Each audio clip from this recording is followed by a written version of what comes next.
Hey, my beautiful soap sleuths and messy drama lovers, welcome back to Soap Tea with Tea. Today's recap is hotter than Diane's honeymoon daydreams, messier than Kyle's moral compass, and more emotionally loaded than Victor being told no gasp by his human Swiss Army knife, Michael Baldwin. Let's unpack this delicious drama from The Young and the Restless, Friday, May 23rd.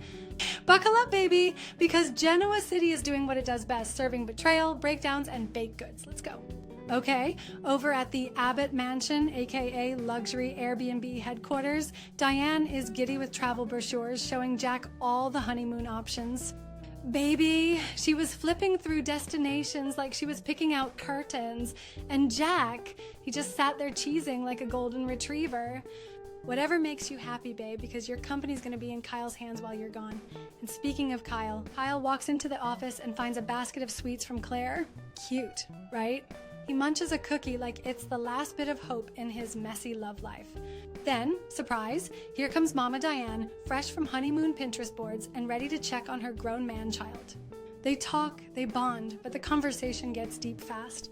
Kyle, my angsty prince, is spiraling about Claire, Victor, and Audra like it's a CW teen drama. He's out here asking, am I a good man or just Victor with a better skincare routine? Diane's like, baby, you are not your toxic granddaddy-in-law. But please stop tiptoeing back to Audra's haunted house of lies. Then, ding, text from Audra. Wanna grab a drink? Sir, did we learn nothing from the past 20 minutes of self-reflection? Diane's like, you just said you were gonna be better. And Kyle's already plotting revenge in a blazer. Classic Kyle. Meanwhile, at the athletic club, Nikki is showing off her birthday locket like it's the Hope Diamond. She's glowing, y'all. And then Lauren shows up and drops a bombshell hotter than Victor's blood pressure meds. Michael is quitting Victor.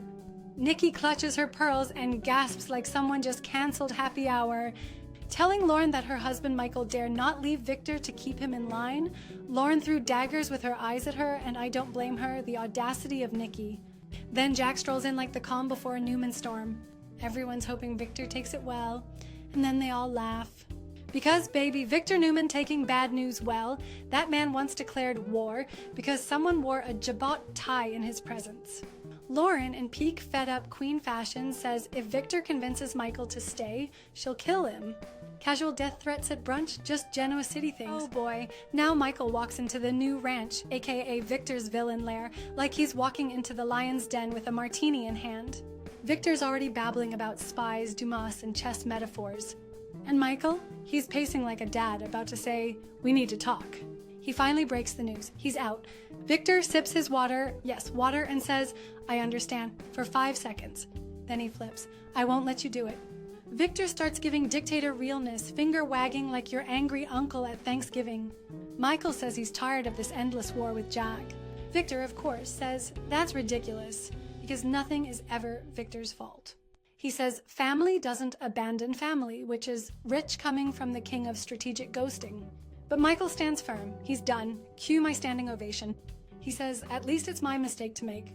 Baby, if setting boundaries had a face, it would be Michael Baldwin in this scene. Well, Victor ices out Michael and Diane gets the tea. Victor's so pressed you could iron shirts on his forehead. Nikki walks in and he goes full petty mode, never mention Michael again. That man is gonna make Lauren and Michael disappear like they're old Newman Enterprises interns. He is done. Meanwhile, Diane comes home and Jack spills the tea about Michael's resignation. Jack's ready for battle. Diane's ready for her honeymoon. Priorities.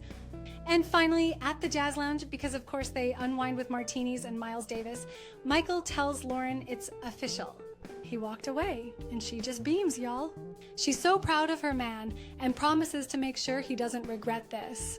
Honestly, this is the healthy, mature love story we need on this show.